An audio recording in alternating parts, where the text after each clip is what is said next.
Hlboký blok nášho súpera v defenzíve. Pokúšame sa ho narušiť cez Miňa Stocha.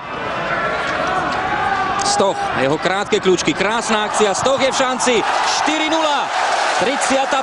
minúta, Miroslav Stoch, podľa mnohých jeden z najväčších talentov slovenského futbalu posledných rokov, strieľa svoj prvý gól v národnom tíme. Krásna akcia, Stoch si zaslúži ovácie. Opäť jeho typické krátke kľúčky na maličkom priestore sa dokáže zbaviť súperov, tak ako Danila Rinaldiho. Potom si narazil loptu s Robertom Vitekom a nekompromisne pravačkou zakončuje. 4-0. A opäť to bolo po narážačke. Na toto sú hráči sa namerali na obrannej fáze veľmi citliví.